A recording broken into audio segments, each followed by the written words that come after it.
Olá a todos, eu sou o professor e filósofo Fábio Goulart, da página filosofiahoje.com, e hoje a live trago aqui o amigo, companheiro, camarada Antônio Elisandro, para a gente estar batendo um papo aí sobre a nossa cidade e sobre o assunto tema, que me interessa muito, até porque eu pouco, quase nada sei, né?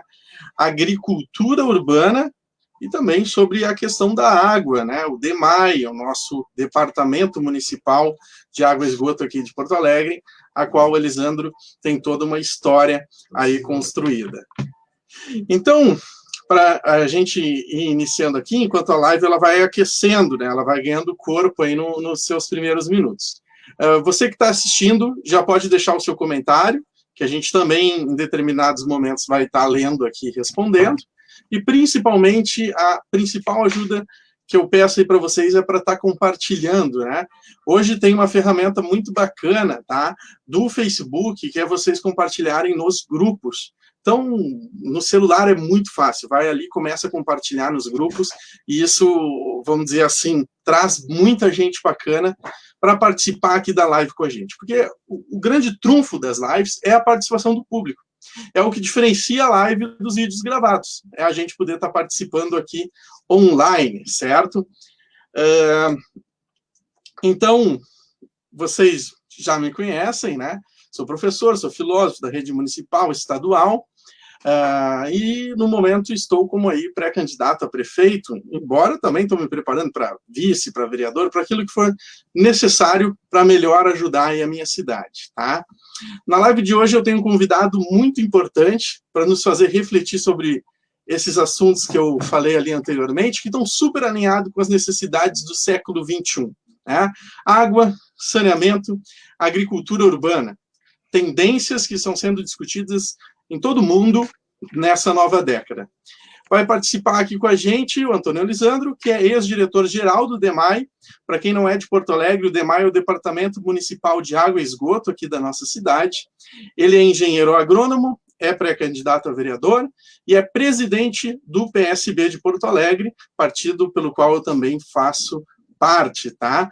E vamos estar aqui conversando, então, sobre o futuro da nossa cidade. Elisandro, seja muito bem-vindo, se apresente aí, cumprimente o nosso público filosófico, por favor.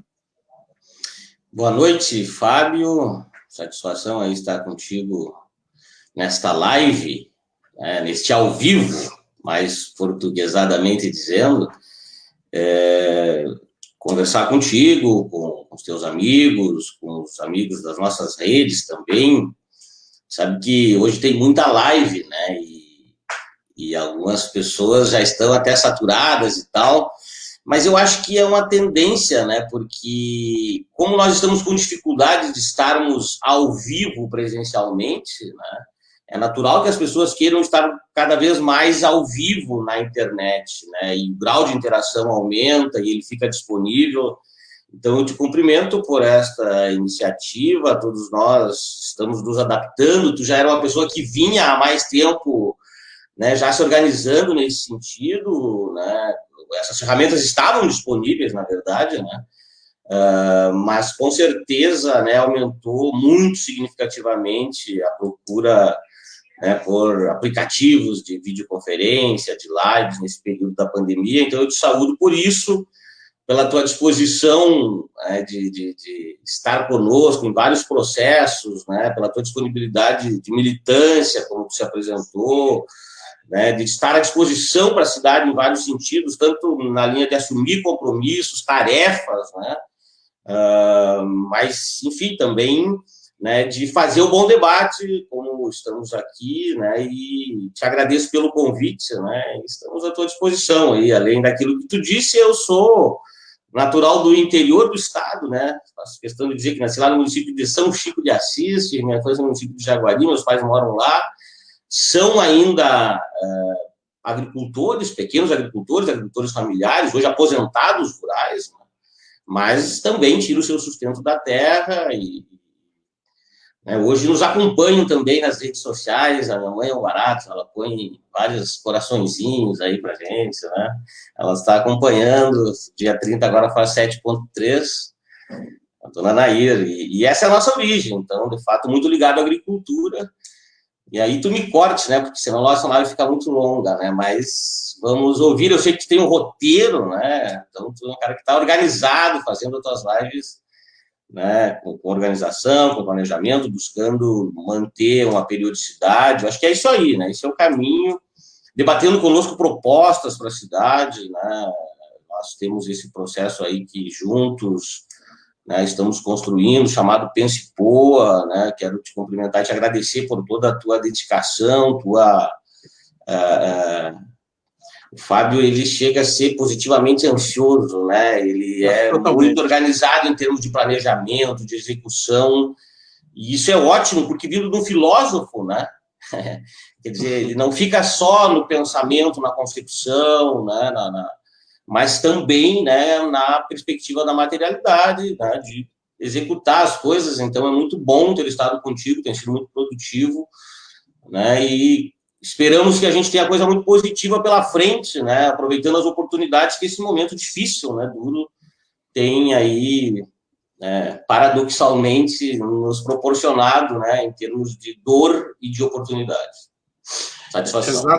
Exatamente, o pessoal vai conhecendo o Elisandro assim como eu, é um cara que é o dom da palavra, né? O cara que gosta de falar muito, então certamente a nossa live ela vai seguir aqui o nosso roteiro, porque da filosofia a parte que eu mais gosto não é a da reflexão, não é a da digressão, é a da organização das ideias, né? Eu acho que foi aquilo que mais me despertou ali na minha faculdade, e é mais ou menos o que eu gosto de fazer aqui na minha página também, né? Então, para quebrar o gelo, Elisandro, a pergunta é a seguinte: qual é teu filme favorito e por que esse é teu filme favorito? É uma pergunta assim para a gente descontraindo aqui, o público também vendo que tu é humano e eu sou humano, né? Que a gente tem tudo na tela agora, a gente não se vê, não se toca, mas a gente tudo é humano, né? Qual é teu filme favorito? Eu já respondi aí, é interessante essa tática aí de humanizar o convidado, eu te agradeço. Eu tenho muita dificuldade de escolher um, né? Eu assistia mais filmes na década de 90, então eu estava me lembrando aí de Dança com Lobos, né? Sonho de Liberdade, mais recentemente, o Menino do Pijama Listrado, o menino que não é que inventou, né, mas que captou o vento, coisa do gênero, muito interessante, da África recente, bem mais recente. Mas para ti, já que tu me mandou o roteiro antes, eu escolhi falar de Germinal, que esse é um filme que marcou, de Émile Zola, e ele é um filme bem antigo, né, mas para mim que optei conscientemente em determinado momento da vida pela política, a partir da reflexão sobre a minha própria realidade, foi muito interessante ver como isso se dava no meio urbano, né, no forte da Revolução Industrial, toda a questão da exploração, o contraste, né, porque eu vim... A pobreza que eu conheci na minha infância, ela é rural, né, que tem todo um componente distinto, né, do mundo urbano, tecnológico, produtivo, né, relativo à Revolução Industrial, né, que nesse caso a Inglaterra viveu muito antes de nós, né. Então esse filme, eu sei que ele foi inspirador também em determinados momentos da refundação do PSB, existiam quadros do PSB que falavam desse filme, né, com algumas mensagens, inclusive falando, agora não vou lembrar direito, mas a respeito da questão do poder financeiro, ele já se referia também. Mas Germinal trata muito desse contraste, né, nas minas de carvão no início da Revolução Industrial. Então, ele é um filme, né, desse francês aí, que tem um livro, né, clássico também, né, da literatura, chamado Germinal. É uma recomendação, um filme antigo aí, mas muito legal para nós entendermos as distinções aí entre capital e trabalho na prática, assim, né, com muita situação de sofrimento daquele pessoal, né, que se submetia a esse trabalho, que até hoje tem, né, as minas estão por aí, né, não só degradando, mas ainda o ambiente, mas também a vida das pessoas. Não daquele formato, mas ainda tem esse mesmo efeito, né, em outras dimensões. Não, vou dizer que muito interessante, Germinal, eu não conhecia, né? Mas eu vou ir atrás aí para ver, sem dúvida, né? Então acaba sendo uma grande contribuição cultural aqui também para Olha aí. o nosso público, porque eu tenho certeza também que a maioria não assistiu, não é um filme que deu na sessão da tarde, nem que está no Netflix, né? Provavelmente tem que ter aquele garimpo virtual aí para estar achando ele também, né? Às vezes é até gostoso quando a gente encontra, mas é triste porque às vezes a gente não acha mais alguns filmes nem aí pelas internets da vida, né? Então eu vou ir atrás sem dúvida aí. Eu não sei como é que ele tá, mas tu só me faz me sentir velho com esse comentário. Não, sem dúvida não. Elisandro, agora então, né, já que a gente já teve esse quebra-gelo, essa contribuição inicial aí, a ideia é perguntar justamente como é que foi a tua experiência na frente do DEMAI, qual foi o maior desafio que tu enfrentou no tempo que tu esteve lá na frente, né? E qual foi aquilo que tu considera como a maior conquista nesse período que tu foi diretor-geral do DEMAI, né? Qual foi os anos mesmo? 2015 e 2016. Então, né? Como é que foi? Qual foi o maior desafio e qual que tu considera que foi a tua maior conquista na frente do Departamento Municipal de Água e Esgoto de Porto Alegre? Bom, eu até respirei aqui, mas eu vou começar te dizendo o seguinte: eu estou numa live muito à vontade pela nossa amizade, preocupado que daqui a pouco vai começar as Janelas pela Democracia e nós vamos atrasar para pegar, mas nós vamos pegar uma parte, tá? E porque organizar live é mais chato, né? Tem que ficar olhando, pelo menos te demanda mais, não é que seja chato, para mim é prazeroso, mas demanda mais. Então aqui eu estou muito à vontade, aí é um perigo eu falar demais. Então me corte aí, fique muito à vontade, porque também essa etiqueta de não falar quando o outro está falando, em dois eu acho que especialmente isso não precisa, por favor. É porque para mim é muito apaixonante, de fato, mas vamos lá, para tentar ser objetivo. A minha experiência no DEMAI foi muito positiva, ela valeu mais do que... Com certeza, essa comparação não é muito válida, nem necessariamente acho que deva ser feita, mas vamos repetir, já que é um jargão, né? Ela valeu mais do que algumas faculdades, provavelmente, ou algo equivalente, né? Porque a experiência prática, o DEMAI, ele é muito intenso, né? Ele é um órgão robusto, ele tem um orçamento maior do que a maioria, mais da metade dos nossos municípios do estado, né? Na minha época ele chegava a quase meio bi, uma arrecadação de 50 milhões de reais por mês, né? Uma administração autônoma, uma entidade com quase 60 anos, né? Deve estar fazendo agora aí 57, por aí. Então, sem dúvida nenhuma, foi uma experiência muito significativa, porque tem um quadro técnico muito qualificado, né, em que pese ser uma gestão que ainda mantém traços daquela formatação vertical, né, a figura do diretor-geral, imagina, teve João Dib, né, Flávio Presser, mais recentemente, né, mais Arnaldo Dutra, para ficar por alguns aí que são grandes referências do saneamento, da política na cidade, aquela histórica hidráulica que se chama ali no Moinhos de Vento, né, nossa primeira grande estação de tratamento da cidade. Então, é um órgão muito identificado com a cidade, mas, ao mesmo tempo, ele se modernizou, né, nesses 50 anos, e ele também tem uma gestão muito forte do ponto de vista técnico, horizontal, que mantém uma estabilidade no órgão e um padrão de excelência, né, e de qualidade, que dá inveja para... e é usado como benchmark, como referência para várias empresas, né, para iniciativa privada. Isso foi uma coisa que o Presser avançou muito, né, no sistema de gestão do DEMAI. Então, foi um aprendizado muito grande, para te resumir assim, uma felicidade, um comprometimento, né, do servidor de um modo geral, que vai desde o operário, né, até o mais alto grau técnico, vamos dizer assim, e sem dúvida nenhuma, pelo fato de estar lidando com uma coisa tão essencial, que é tão pouco compreendida e debatida, né? Porque a água, o prefeito Fortunati, que eu servi, né, a secretaria lá, o departamento no período dele, no final da segunda gestão dele, né, junto com o prefeito Melo, Fortunati sempre dizia uma coisa nos nossos encontros, que a água as pessoas só valorizam quando abrem a torneira e ela não sai, né?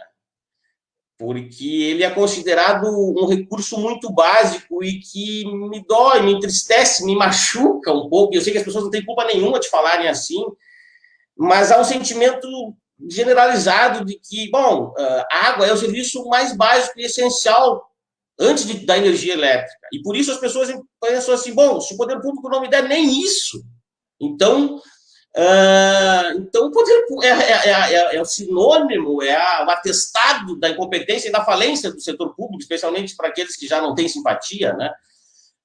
E eu não estou entre esses, e o demais é uma prova de que isso não é verdade, né? Que o sistema público pode funcionar com eficiência, mesmo que tenha sempre um processo de melhoria que deva estar sendo buscado, né? Mas o DEMAI tem, né, essa condição aí que está muito calcada nessa contribuição que é feita a partir, né, do seu pessoal, né? E nesse sentido, falando a respeito das questões que tu me perguntou, das principais dificuldades, né? Nós pegamos um período que foi muito desafiador, porque a gente teve uma grande enchente ali no ano de 2015, no mês de outubro, né, e foi um período que foi a primeira vez que as comportas, inclusive, foram fechadas, né, depois de que elas foram construídas, né, lá no passado, porque a água do Guaíba chegou, efetivamente, até os limites ali da Mauá, né, como o pessoal dizia, chegou a beijar ali o asfalto, né. Nós pegamos o temporal aquele em janeiro de 2016, né, que ficamos sem abastecimento por 2 dias, mas, com certeza, o desafio maior que nós enfrentamos nesse curto período, né, com todo esse aprendizado, foi a alteração no gosto e no cheiro da água, né, que a gente viveu mais no período ali de junho a agosto de 2016. Isso dava para escrever um livro somente sobre esse episódio, né? Foi um episódio difícil, né? Que ele teve a ver com a empresa que tratava resíduos líquidos, que é um processo importante, né? Esse tratamento, dentro, inclusive, da visão do saneamento, né? Mas era feito num processo muito complicado, porque misturava vários resíduos de várias cadeias industriais, né? E ele estava com problemas naquele processo de tratamento, e esse tratamento estava a cerca de menos de 1 quilômetro, né, acima, né, porque a Cetralic, que essa empresa, ela ficava ali próximo do shopping DC Navegantes, né, e essa captação que abastece a zona norte da cidade, né, e toda a região central, né, tanto para essa estação de tratamento ali da Moinhos de Vento e a São João, que tem lá perto da Sujipa, naquele entorno ali, elas são captadas ali no entorno da Câncio Gomes, né, próximo da Voluntários da Pátria, muito perto desse ponto. Então, a gente sofreu toda uma situação ali de conflito, né, de dificuldade de consolidar que o culpado disso não era o DEMAI, né? Porque muito se falou naquele momento que o problema era exatamente o tratamento de esgoto, né? Ou a presença de esgoto, que a gente sabe que existe, né? No Guaíba, numa quantidade que poderia produzir algas o ano inteiro, né? A população já conhece a alteração de gosto em Porto Alegre nos verões, né? Mas aquele era um período de inverno, e no inverno, como tem um nível maior, médio, de chuvas, o volume de água do Guaíba ele é maior, então a água fica mais turva, e aí não entra luminosidade, por isso que a gente não tem alga no inverno. Então aquela alteração era, sim, em níveis muito pequenos, né, que não causavam nenhum risco para a saúde da população, né, e o DEMAI fez muita análise, contratou o DEMAI, é o órgão que tem, com certeza, nenhum órgão tem toda a fonte de dados históricos de mapeamento sobre o Guaíba, como o DEMAI tem. Então, ele sempre deu esse atestado, nós não tivemos problemas, na época houve muita boatos, né, em função do que estava acontecendo, mas não houve nenhum problema em relação à saúde pública, mas lógico que causava um desconforto para a população. Né? Mas foi muito interessante porque a gente enfrentou esse processo junto com os servidores. O Ministério Público do Meio Ambiente, nós fomos procurar eles, que é uma coisa estranha ao gestor normalmente, né? Porque o gestor normalmente tem medo do MP, né? E nós fomos buscar o MP para abrir os processos de tratamento, né? Para que eles nos ajudassem a partir de um grupo de trabalho, né? Muitas instituições ajudaram, aquele bombeamento era ali no Transurb, né? O Transurb tem um bombeamento embaixo da ponte do Guaíba, porque ali é uma região que alaga, né? Inclusive, às vezes, o Transurb para em períodos de cheia, né, por conta de que ali é o período que alaga. Então, envolveu tudo isso. Mas nós conseguimos, a partir de uma ação civil pública, fechar essa empresa, né, e essa ação civil pública foi movida pelo DEMAI, junto com o Ministério Público do Meio Ambiente. E órgãos como a FEPAM, né, compreenderam que o DEMAI tinha evoluído no processo de tratamento de esgoto. A coisa que mais evoluiu nos últimos anos em Porto Alegre, em termos de saneamento, foi o processo de tratamento. Então, por mais que ainda exista uma carga orgânica alta no Guaíba, né, não era daí. Isso o DEMAI estava acostumado. Então, eu encerro por aqui, eu posso te falar depois das conquistas, né, eu não me esqueci, mas eu queria encerrar o raciocínio antes, porque eu acho que eu me perdi, para dizer o seguinte: não é simples, não é básico, não é elementar devolver água com qualidade para as pessoas. Então, quando o que me dói mesmo é que quando as pessoas fazem essa reflexão, elas não estão dimensionando tudo isso, né? Toda a importância, inclusive, da sua postura individual em relação ao ambiente, para que se devolva, assim, aquilo que é um recurso elementar básico para nossas vidas. Mas a gente não pode dar importância para ela só quando falta na torneira, né? E eu sei que existem pessoas, né, que acham que pode ter uma postura totalmente poluidora em relação ao mundo, consumista, mas que o poder público vai conseguir, como mágica, para sempre, para todos sempre, dispor uma água limpa, de qualidade, inodora, insípida, incolor, na sua casa, que às vezes ao redor está o lixo acumulado. Então, esse contrassenso a gente precisa entender, e não é terceirizar a responsabilidade do poder público, que precisa fazer o seu papel, né, e que eu entendo que o DEMAI faz muito bem, mas todos nós precisamos entender essa relação, e aí a gente pode falar das plantas, das conquistas. Acho que a gente avançou muito na questão de esgoto, né? Acho que as grandes conquistas naquele período, o DEMAI se voltou muito, né, para o esgoto a partir do Programa Integrado Socioambiental. E para ver a perenidade do DEMAI, que o PISA não foi gestado nos governos Fogaça, Fortunati e Mello, vamos dizer assim, que era muito atuante, especialmente nessa segunda gestão do Fortunati. O PISA começou a ser gestado no início dos anos 2000, nos governos da Frente Popular. E a concepção do PISA, que é o Programa Integrado Socioambiental, não era uma grande estação de tratamento lá na Serraria, com tecnologia moderna, como foi construída, era bem diferente, Fábio. Era uma grande lagoa, lá onde existe o Parque da Ponta Grossa, né? Existia um projeto chamado Parque Linear da Ponta Grossa, que ali previa uma grande lagoa, se não me engano, de 300 hectares, e vamos dizer, uma cortina vegetal que diminuiria os impactos de odor dessa lagoa para um grande processo de tratamento a partir de lagoa. Porque, por exemplo, todo o esgoto de Ipanema, que foi pioneiro no tratamento de esgoto, quem lembra da despoluição de Ipanema, ele foi feito num sistema misto, não é naquele processo do PISA, como tem lá na Ex-Serraria, são por lagoas o processo de tratamento do esgoto de Ipanema. Ali, os rios Capivara e Espírito Santo, eles são coletados, toda a vazão deles, antes de chegar no Guaíba, quando não tem chuva, que a vazão não está muito alta, e tudo isso vai para uma grande lagoa, ali na Serraria também, aos fundos da atual Ex-Serraria, né?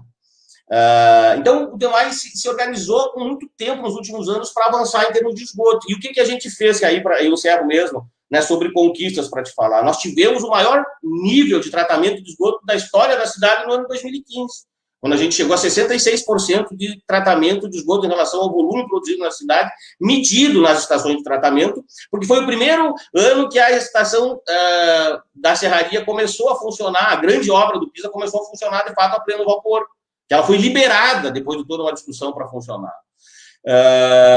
E depois dali, foi um ano chuvoso, né? E isso também interfere um pouco no volume. Até mesmo em 2016, esse nível já diminuiu um pouco para casa de 60%, e hoje eu creio que está na casa de 50%. Eu não tenho ouvido, né, números sobre isso. O DEMAI está muito sucateado, está muito descontinuado nessa gestão. Todo esse processo que eu te falo, dessa perenidade, tudo isso foi meio que, nessa gestão, rompido, né? Mas esse nível de tratamento é um dado histórico, que a gente teve a felicidade de ser na nossa gestão, né, mas de um processo que começou muito antes. E uma coisa que começou na nossa gestão, que infelizmente foi interrompido, que é o grande trabalho que tem que ser feito, né, que se começou, que é o micro, né, o processo que o PISA construiu as grandes obras, né, a estação de tratamento, construiu grandes bombeamentos, grandes emissários, que se diz que são grandes tubulações que levam o esgoto na fase final, quando ele já está acumulado, né? Se tu lembrar daquela obra, ele sai desde aqui, né? Eu estou aqui na Riachuelo, ele sai desde aqui do gasômetro, uma tubulação que tem quase 1 metro de diâmetro, cabe uma pessoa caminhando dentro desses tubos, eles vão até o cristal, né? Até ali, eles vão por terra, né? Eles foram enterrados, e depois do cristal, onde tem aquele mirante, né? Foi construído justamente para ter um respiro nesse bombeamento, dali ele vai por água em grandes tubulações até a serraria. Mas para chegar nesses bombeamentos tem muita rede pequena para ser construída ainda, muita rede coletora e muita ligação das residências. E esse projeto nós lançamos de conexões, nós investimos na época com recursos próprios do DEMAI 13 milhões, tá? Nós entregamos, né, próximo de 50 mil novas ligações, né? Só naqueles 2 anos, não chegou a dar 2 anos, porque a gente preparou contratos um pouco mais de 6 meses, né? E foi feito muita ligação de condomínios inteiros que estavam no sistema misto pluvial, jogando para os arroios, né, a partir de fossas, que foram para tratamento na Serraria. E esse trabalho também foi interrompido, né? Mas eu diria que nessa área do esgoto, tanto esse nível de tratamento que a gente atingiu em 2015, quanto esse programa Conexões, em 6 grandes contratos que a gente tinha, né? Tinha recurso do BNDES também, na verdade, mas foram grandes entregas desse período que, infelizmente, não continuaram. Muito bom, Elisandro, deu uma aula aí para nós. Eu sou professor, mas eu gosto também de estar sempre aprendendo, e que nem tu falou, esse tempo ali na frente da gestão foi uma verdadeira faculdade, né, aí para ti, e agora tu está compartilhando um pouquinho desse conhecimento conosco.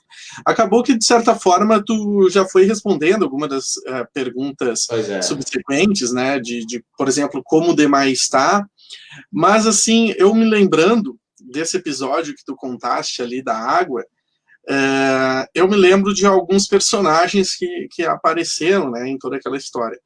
Obviamente tu, que foi um guerreiro a lidar com aquela situação, que realmente foi bem difícil, né? E parte da mídia, né? Parte da mídia que se aproveitou daquilo que estava acontecendo para trazer o velho fantasma de privatizar o DEMAI, vulgo privatizar a água em Porto Alegre, né? A gente tem uma atual gestão de direita, né, do Nelson Marquesan, do PSDB, e que, volta e meia, coloca um projeto de privatização para votação. Agora é o caso do mercado público, mas já se cogitou outros patrimônios municipais. Então, esse fantasma aí da privatização da água, ele paira sobre as nossas cabeças, né? Então, a pergunta que eu gostaria de fazer para ti, vamos dizer assim, fazendo um mix de perguntas das que viriam, como que tu enxerga que está sendo feita essa gestão do DEMAI hoje, e o que tu pensa sobre uma privatização da água e, mais especificamente, privatização do DEMAI aqui em Porto Alegre. O que tu pensa disso? Privatizar a nossa água? Diz aí para nós. Bom, vamos fazer um exercício aqui para tentar ser mais sintético. A privatização não deu certo em lugar nenhum do mundo. A privatização do saneamento, de um modo geral. E o problema não é digamos assim, para te ver que interessante, a água é um sistema altamente rentável. Na verdade, o sistema de saneamento começaram apenas pela água. Eles começam pela água. Só que se há distribuição de água, há produção de esgoto. Tanto é que o teatro que o DEMAI trabalha na sua educação ambiental, que é o goto e a gota, né? Ele faz essa relação. Nós, que vivemos no meio urbano, especialmente, a relação do esgoto com a água, inclusive a água que nós tomamos, ela é muito mais íntima do que as pessoas querem negar, às vezes. Aliás, esse teatro aí, ele sempre passa nas escolas, é maravilhoso, né? Ele é maravilhoso, ele está à disposição. E os alunos sempre comentam esse fato, que a água é do esgoto e volta para a água que a gente toma. Que a lógica é o seguinte, o goto e a gota são namorados, são na água, mas eles se separam, né? E o goto vira um esgoto, porque ele se suja. Então, ele deixou de ser goto e se separou da gota. E aí, para ele voltar a ser o goto, e não mais o esgoto, ele tem que se limpar, tem que se tratar e voltar a encontrar a sua gota, né? Que, no caso, é o casal ali. Então, ele é muito didático e essa relação existe, né? Porque o que eu quero dizer?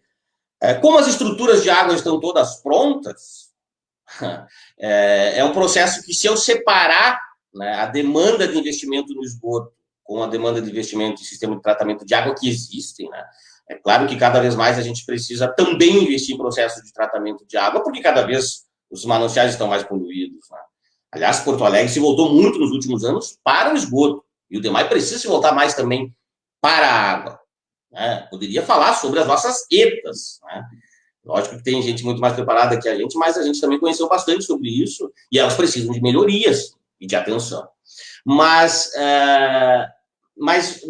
a privatização, ela não é interessante do ponto de vista da demanda que tem de esgoto, né? E tu sabe que existe uma relação, Fábio. Historicamente, o saneamento, ele tarifa da seguinte forma: ele entende, porque tu não mede esgoto, né? Só se põe hidrômetro para medir a água. O esgoto é estimado. Então, tu estima, há um número chamado mágico no saneamento, que a cada 1 litro de água que entra numa residência, retorna, então, como esgoto, 0,8 litros.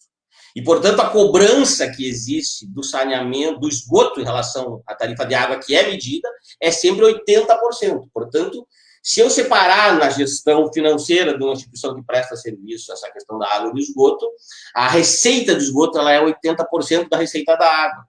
Só que a demanda de investimento do esgoto é deverasmente maior. Para te ter uma noção, o Plano Municipal de Saneamento Básico, que foi consolidado na nossa gestão, que também foi uma entrega e algo que já vinha sendo discutido há anos, mas que a gente consolidou mesmo no ano de 2015, ele previu, né, nos próximos 20 anos, até 2035, um investimento de 2,7 bi.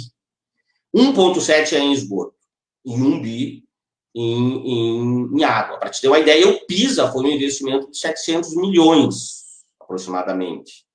Então, é lógico que a demanda de investimento em esgoto é significativa na cidade, e a demanda de investimento de água também. Portanto, a demanda de investimento no saneamento, para se universalizar o saneamento, ela é grande. Mas a privatização, eu entendo da seguinte forma: eu não tenho preconceito, por exemplo, com alguns papéis que possam ser transferidos para a iniciativa privada.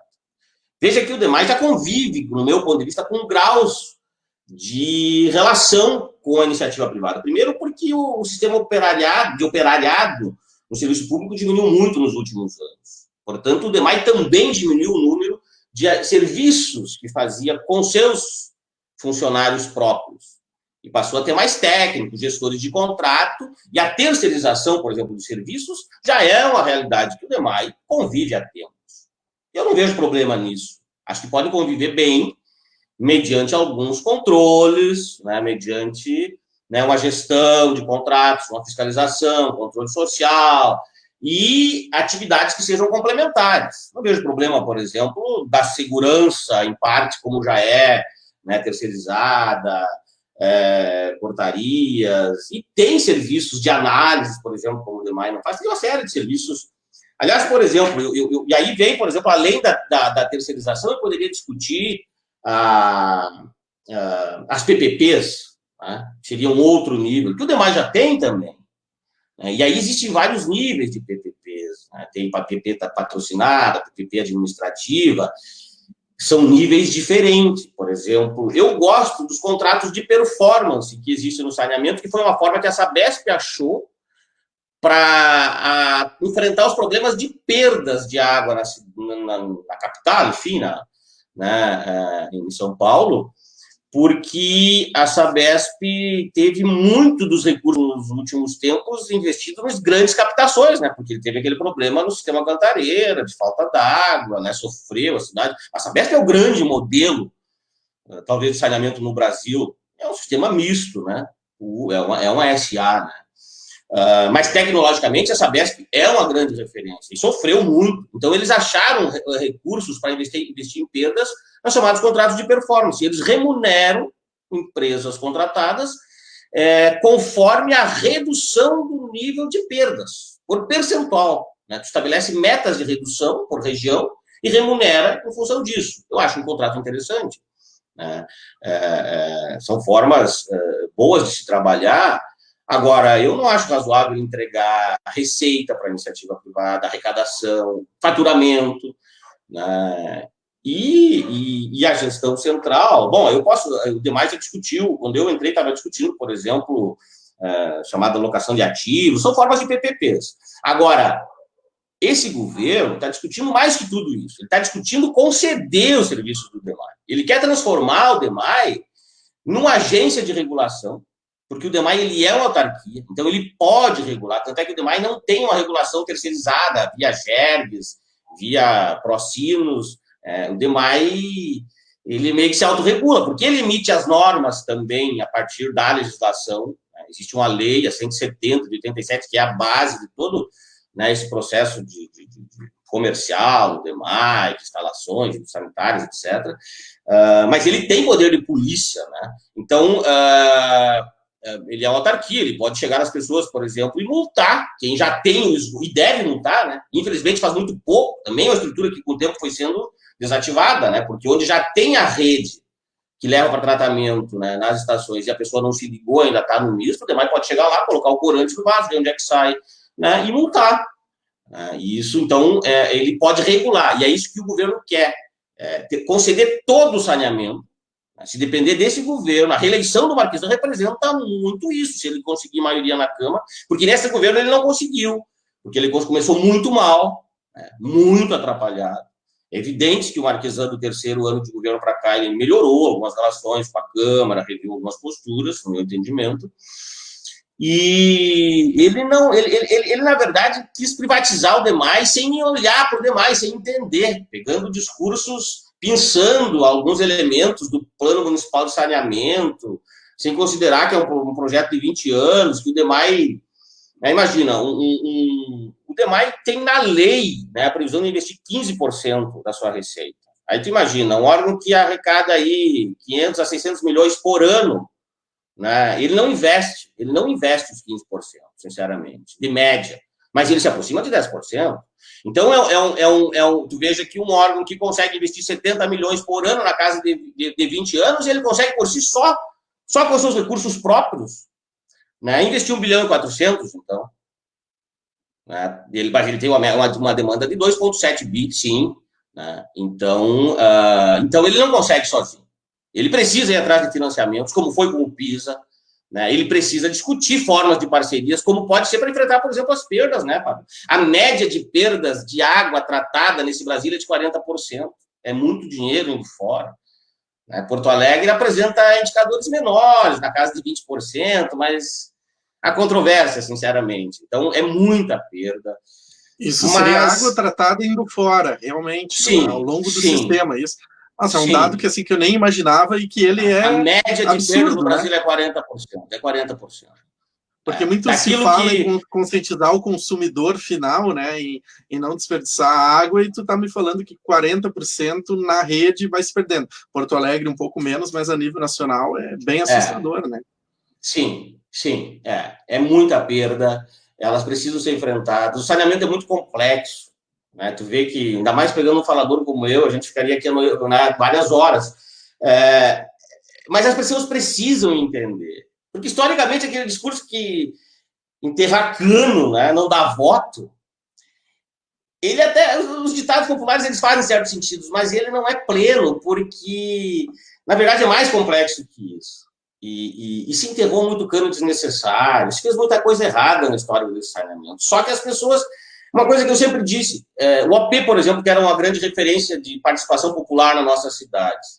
Tu que ainda participa lá dos FROPs, né? Eu faz horas que não vou nos FROPs, mas tu já viu, por exemplo, existiam os grupos temáticos, como é que eram, nos OPs, né, em cada região. Lá tem a comissão de transporte, né, a comissão de saúde, a da educação. Tu já viu uma comissão de saneamento em alguma região do OP? Não tem, não Não, tem. e geralmente o que se traz do saneamento é a questão do assoreamento dos arroios, porque eles alagam e quando vê a casa, o carro das pessoas estão embaixo da água, né? São essas questões que são levantadas, né? Agora, o E próprio sempre foi esgoto, o tratado como um tratamento, assunto de etc., não. engenheiro, né? Assunto de engenheiro, e os engenheiros nunca foram muito afetos também a essa coisa de relação pública e tal, né? E aí é um grande afastamento. Mas é preciso entender porque é muito recurso e é uma coisa que bom, hoje a pandemia pode estar colapsando as nossas cidades, tá, né? De certo modo. Tem várias coisas que podem colapsar, mas o saneamento é um deles. E a drenagem que tu fala, ela faz parte do conceito de saneamento. Eu imagino nessa cidade, Fábio, nós estamos discutindo com Lisboa, um órgão que trate como a gente organizou o Plano Municipal de Saneamento Básico. Tem que ter uma estrutura que envolva DEMAI, DMLU e o antigo DEP, porque o saneamento ele não é só água e esgoto, ele também é drenagem e sistemas de proteção contra cheias, né? E toda a parte de manejo de resíduos, vamos dizer assim, né? Os Não resíduos só de sólidos são um sólidos, né? problemão.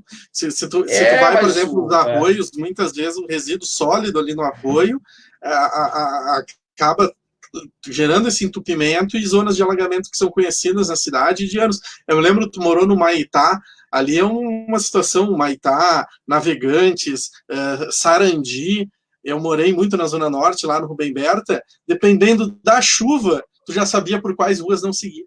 Né? sim, sim. E é uma questão que realmente tem que ser enfrentada com seriedade. Mas tu Mesmo sabia que saber, Tu tem noção, por exemplo, que o Humaitá está abaixo do nível do Guaíba? imagino que sim, Por assim, eu isso imagino que pela tem a construção Castelo acabada. Branco, né, como um grande dique, né, e tu tem depois o Muro da Mauá, né. Tanto é que nessa discussão do muro, de manter o muro, derruba o muro, eu estou entre os que querem o empreendimento no cais, mas eu não quero prescindir da segurança. Então eu empurro o muro para depois né, o outra forma de proteção, né, móvel que seja, para depois dos armazéns, né, até para proteger o investimento no armazém. Mas a água que já chegou pode chegar, uma hora vai chegar, infelizmente um dia tende a chegar. Tomara que demore, tomara que eu me contradiga, mas cientificamente falando, isso já chegou, né, e com as questões que nós estamos vivendo, pode chegar. Então, toda essa questão do planejamento do saneamento tem que estar junto. Porque, por exemplo, tu sabe que o lodo que sai das estações de tratamento, quando tu trata o esgoto, no final, o que sai? Sai uma água em condição de ser devolvida para o Guaíba, mas sai um sólido também.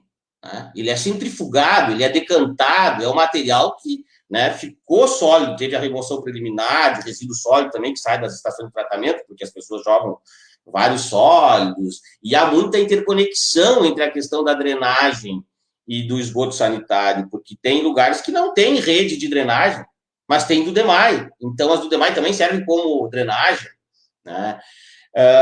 Então, não tem como não se tratar isso conjuntamente, né? O resíduo, por exemplo, sólido, esse que sai das estações de tratamento, ele é levado, Fábio, diariamente, junto com o nosso resíduo sólido, para Minas do Leão. Os caminhões que levam resíduo sólido também levam o resíduo das estações de tratamento, que às vezes é um tanto quanto líquido. Custo bem elevado, né? São uns caminhões gigantescos. A minha esposa, ela dá aula na Lomba do Pinheiro, então estou constantemente ali e vejo esse processo do transbordo, né? Ele não me parece um processo barato, sai aquele com um boi de caminhões gigantescos levando para lá e ainda leva mais essa carga. Será que não tem uma solução mais inteligente para ser pensada aí? A curto prazo, por exemplo, numa próxima gestão, como aqui o camarada Copinaré, né, nos falou, também numa possível gestão socialista, será que tem alguma coisa para ser feita para mudar esses problemas que vão dar falta de água, né, constante? Eu moro aqui na Ípica, eu vou te dizer assim que no horário comercial, né, é o horário que o pessoal não está nas suas casas, está trabalhando, chega a faltar água 3 dias a semana. Só que a gente normalmente não estava em casa, não notava, mas agora na pandemia isso está bem crítico, né? E tem essa outra situação aqui que o Marcos comenta, né? Que muitas vezes, quando retorna essa água, ela retorna ou branca, né? Cheia de cloro, ou às vezes marrom, ainda com alguma sujeira de terra ali. Então a pergunta é o que poderia ser feito a curto prazo para estar sanando aí essas questões que nos assolam já há anos aí na nossa cidade. O que tu pensa disso, Lisandro? Bom, o primeiro desafio eu estava falando na linha de entender, né? Então, por exemplo, nós temos 6 sistemas de tratamento e de abastecimento, de distribuição de água, vamos dizer assim, na cidade. Os níveis de estresse, vamos dizer assim, de sofrimento por falta d'água, elas não são iguais a esses 6 sistemas de tratamento. E não há nenhum desejo de nenhum gestor, de nenhum técnico, nenhum servidor do DEMAI, de que falte mais água na Lomba, por exemplo, do que no Moinhos de Ventos, como a gente ouve às vezes. Não. Mas é fato que falta menos no Moinhos de Ventos que na Lomba, infelizmente. Né? Por quê? Porque o Moinhos de Vento está do lado daquela estação de tratamento, que, veja, como ela foi construída numa parte alta, é a única que funciona por gravidade, né? Até a distribuição da água ali no entorno do Moinhos de Vento, e no centro aqui de Porto Alegre, onde eu estou, não precisa bombear, né? Porque ela tem gravidade para vir do Moinhos de Vento. Começa por aí as facilidades, que é o primeiro sistema mais antigo. Agora, a cidade não reflete muito que em 2012, por conta de poluição, se deixou de tratar a água e distribuir a partir da barragem Lomba do Sabão, que era o nosso 7º sistema de tratamento de água, que foi desativado, sendo que a barragem Lomba do Sabão, que eu acho que é uma grande missão da cidade recuperar aquela barragem, talvez uma das maiores missões do ponto de vista de garantir a nossa tranquilidade do ponto de vista do abastecimento de água, de que nós não colapsaremos, ou de que nós não viveremos o que, sei lá, cidades como Barcelona já viveu, que teve que importar água, né? Porque parou de abastecer água para consumo.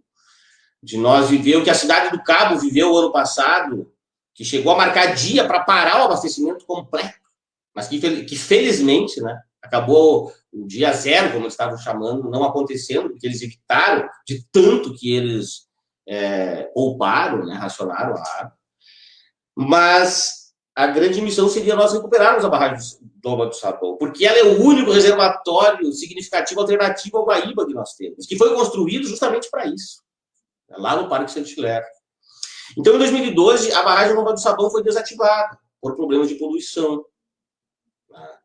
E desde então, nós temos uma questão aguda acontecendo naquela região que vai da Belém Novo, Restinga, Pitinga, Lomba do Pinheiro, mais ou menos nessa lógica, aonde essa região da Lomba, que era então abastecida pela barragem Lomba do Sabão, passou a também ser abastecida pela ETA, que é pequena, antiga, que precisa ser substituída, que tem lá no Belém Novo. Então, vocês todos sofrem, de algum modo, porque aí depois ela tem uma ETA na Tristeza, que é pequena também, menor que a do Belém Novo, que é só abastece no entorno ali, né, que chega aos limites de Meados de Ipanema, ali um pouco, e depois uma grande estação no Menino Deus, né, que vai até os limites lá, vamos dizer, da Eduardo Prado, né, abastece toda essa região da Glória, do Partenon. A Menino Deus é a grande estação de tratamento e ela opera bem. Os problemas de falta d'água, nesses casos, são pontuais. Então, o grande desafio do ponto de vista de tratamento da água, o que está planejado no DEMAI é uma obra de 300 milhões, que é uma grande estação de tratamento para substituir a tal lá do Belém Novo. Nós, na época, discordamos da alocação de ativos, não nos sentimos seguros para fazer a licitação dessa obra e caminhamos no financiamento. E deixamos todos os projetos prontos. Nós iniciamos uma primeira obra desse sistema, que na verdade são 12 subprojetos, né, que é o total, tem esse valor aí na época, que deve estar atualizado hoje, sei lá, deve estar chegando a 400 milhões por aí. E até a última notícia que eu sei que o DEMAI estava em vias de contratar. Ironicamente, esse governo que veio para privatizar e que achou que o problema era o esgoto que ele quis conceder no início da Zona Norte, lá onde o PISA não pegou. Na verdade, quando chegaram os primeiros leilões, depois de vários arroxos que ele submeteu o DEMAI no início do governo, de cancelar, de sustar, né, de suspender os primeiros 6 meses todos os contratos do DEMAI, um absurdo. Os caras não conseguiam comprar uma luva de cano. É verdade. E aí, claro... E estrangulou e deu problema nas bombas, eu me lembro. Eu creio que aí onde eu moro, que fica, bem dizer, quase na Restinga, bem no finalzinho da Ípica, provavelmente foi muito essa situação. E eu me lembro de, nesse tempo aí, ficar assim, ó, dias sem água. A água voltava no final da noite, de dia faltava...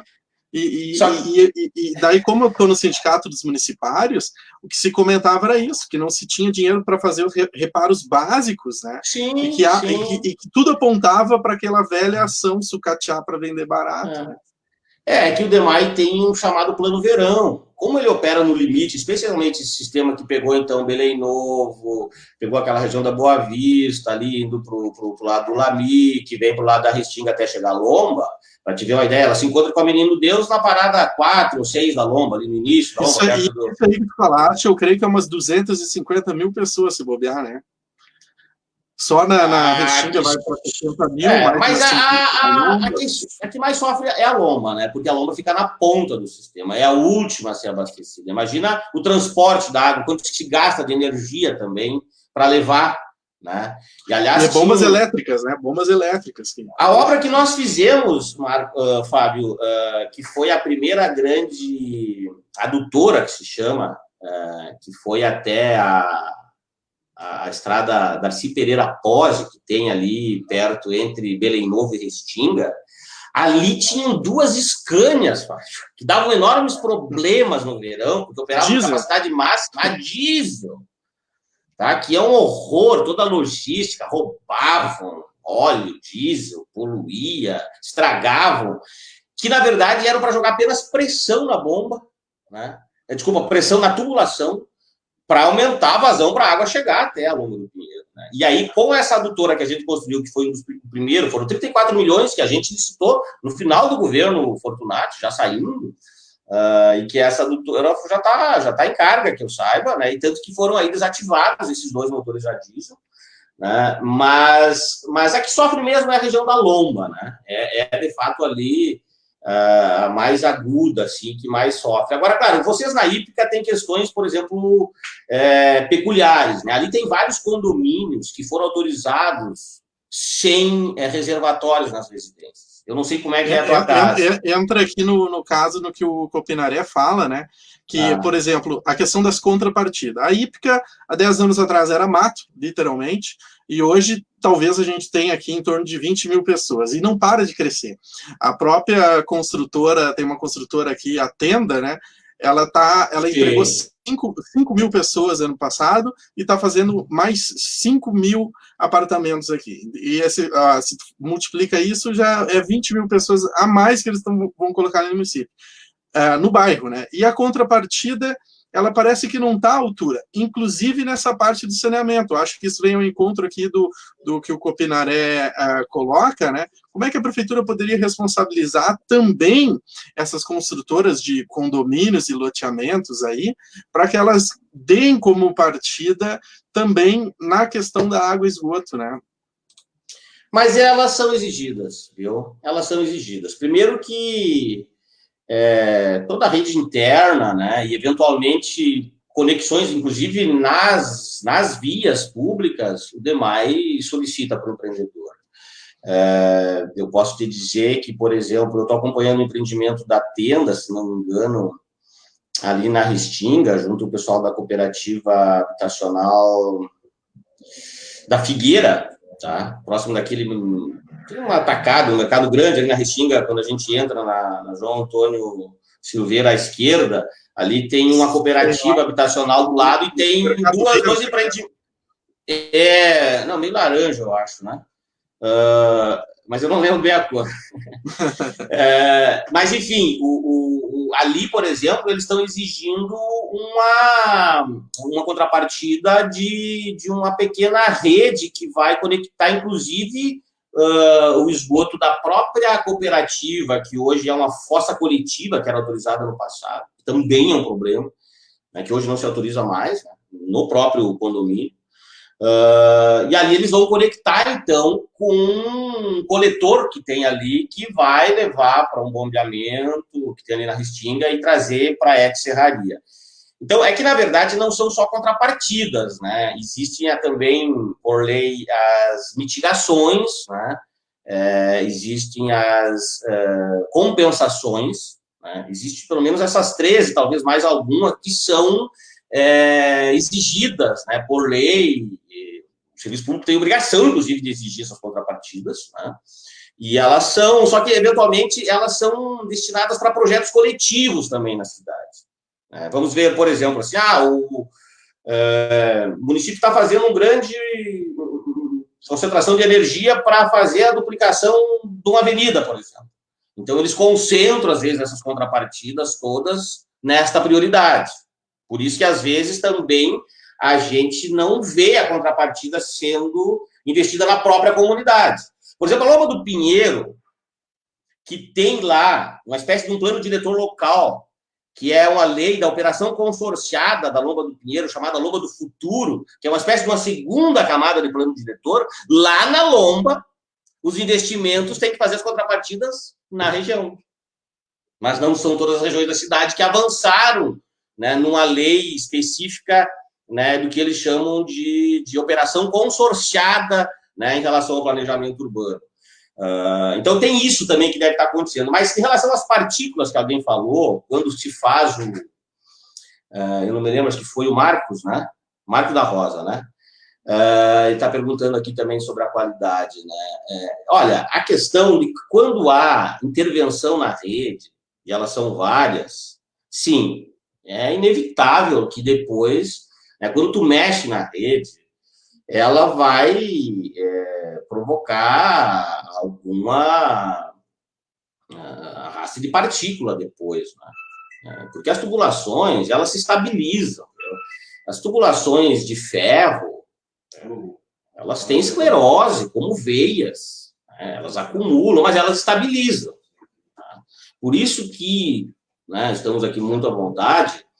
No DEMAI, ninguém recomenda, porque pode parecer que está fazendo lobby para alguma empresa, por exemplo, ter um filtro em casa. Mas eu, como cidadão, recomendo. Claro que sim. Quem puder ter um filtro de carbono ativado em casa, que o faça e que troque o refilo a cada 6 meses, que é o que eu procuro fazer. Porque a água do DEMAI é de qualidade. Quando acontece uma intervenção na rede, e elas são necessárias, o DEMAI tem, em média, 600 pedidos por dia, a 1.000 pedidos por dia, na minha época, desde vazamento, rompimento de rede, rompimento da adutora, quer dizer, tem muita intervenção na rede, fora as obras de melhoria, que são boas, né? Então, quando tu vai fazer, por exemplo, como se fez muito ali na região de Ipanema, que sofreu na minha época, porque estava sendo feito várias obras, vários implantes de válvula, tudo para reduzir perdas, mas os caras intervinham na rede, né? Então, quando intervir na rede, vai dar depois o arrasto de partícula, porque tu desestabiliza o sistema. Né? E o sistema tem, historicamente, né, por menos ou menor que sejam as partículas, elas existem, né, e elas se acumulam. Então, mas a água do DEMAI é segura, essas partículas são inertes. Né? E o cloro, é bom que ele chegue. Né? O cloro é colocado nas estações de tratamento, primeiro, para garantir o processo de desinfecção. Né? Ele que, no caso, na América, é muito usado. E, Fábio, na verdade, o que se ouve, assim, dos técnicos é que no passado, em algum momento, se optou, por exemplo, entre, bom, como é que a gente faz para evitar as chamadas doenças de veiculação hídrica, né? Tu tem que ter um desinfectante. É o mesmo da clorofina, da que boa, popular, que a gente usa, que é o nome da marca, né? Que nem Bombril. Mas na Europa se usa ozônio, né? O DEMAI está testando ozônio ali na estação Tristeza já há algum tempo. O ozônio é mais caro, mas o ozônio não tem resíduo com o cloro. Só que lá no passado, entre deixar as crianças morrerem de diarreia ou colocar uma molécula que no futuro poderia ser complicada, como é o cloro, né? Tudo é uma questão de dose na vida, né? Mas o cloro é a garantia da desinfecção. Hã? No flúor também, chegava a ter flúor, chega a ter flúor também na água que vem na nossa torneira?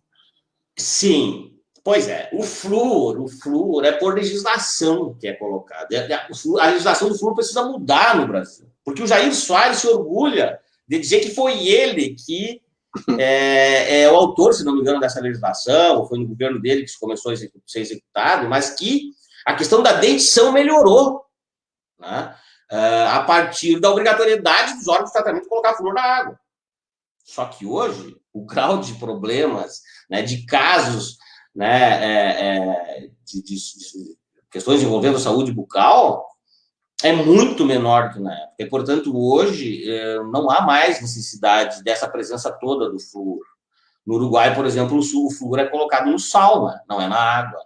E o sal é optativo e não é disposto nas mesas. Né?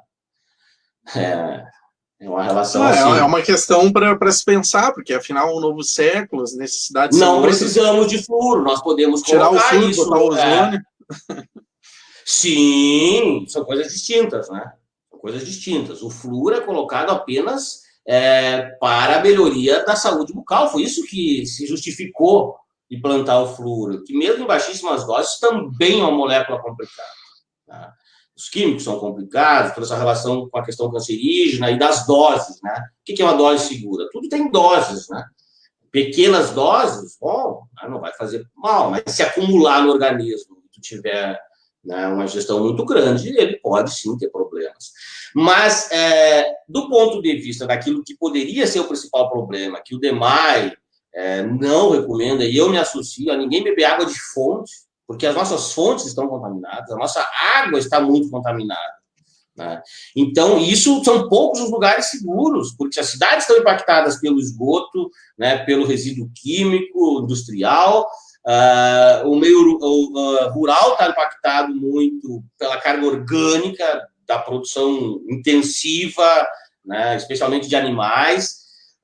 Então, é difícil tu achar água segura do ponto de vista microbiológico. E o cloro é a garantia de que não tem esse problema. Portanto, é colocado um cloro na estação de tratamento que ele é o chamado cloro residual, que ele é para além daquele nível de tratamento, para que a água fique estabilizada, digamos assim, mas para que tenha o chamado cloro residual, para que ele chegue até a nossa torneira. Portanto, ter o cheiro de cloro na água é bom, mas até nisso ter um filtro ajuda a remover, né? Além de outras partículas que podem estar, como por exemplo nas caixas d'água, que também tem que ser limpas a cada 6 meses, na própria tubulação, especialmente dos prédios antigos, especialmente as de ferro. Então é uma série de coisas, mas sim, não há problema na água escura, ninguém precisa tomar, é bom ter um filtro.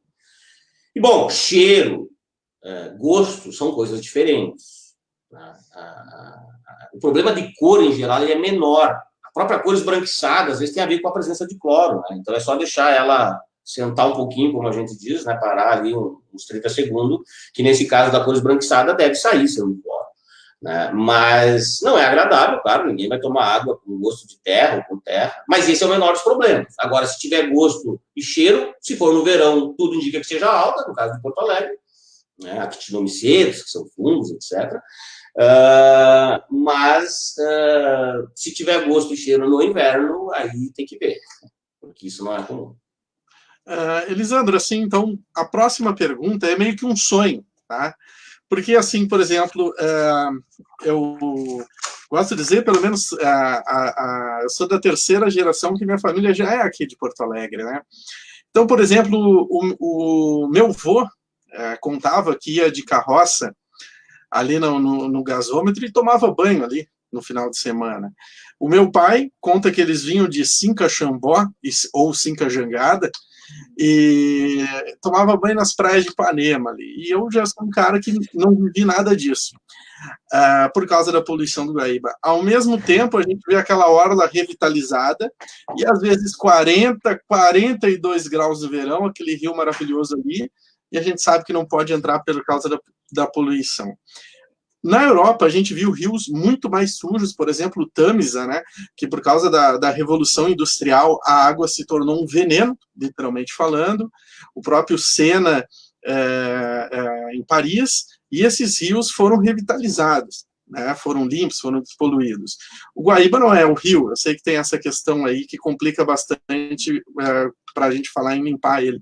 Mas tu acha que teria como sonhar, por exemplo, para eu, ainda em vida, poder tomar um banho ali na orla, no gasômetro, quem sabe com meus netos aí no futuro? O que tu acha isso? Dá para despoluir o Guaíba? Sim, nós precisamos manter esse sonho e transformá-lo numa esperança e converter isso em ações, Fábio. E nós estamos convidados a isso, todos nós, como uma condição essencial para que Porto Alegre continue existindo. Porque senão nós vamos ter que praticar aquilo que é o inverso do que eu pratiquei no passado, que é o êxodo urbano, né? Que está acontecendo no mundo, na pandemia, agora, de uma maneira muito forte. Então, para que nós não sejamos obrigados também, né, a sair de Porto Alegre um dia, nós precisamos fazer isso, sim.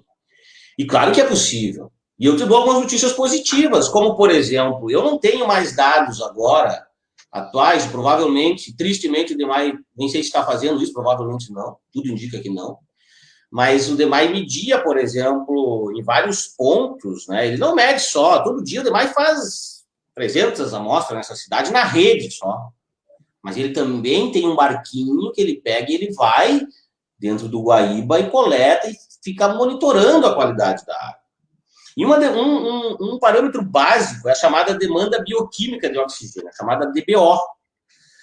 E depois que foi implantado, então, que entrou em funcionamento o PIS, a ETS e RARI, esse grande volume de tratamento que eu te falei em 2015, 2016, do gasômetro ao Belém Novo, a demanda bioquímica de oxigênio no Guaíba diminuiu. Então, são sinais de que o processo de tratamento funciona. Evidentemente que Porto Alegre não polui sozinho o Guaíba. Nós temos um gravíssimo problema que se chama Sinos Gravataí e... Sinos Gravataí, Caí, Jacuí, né?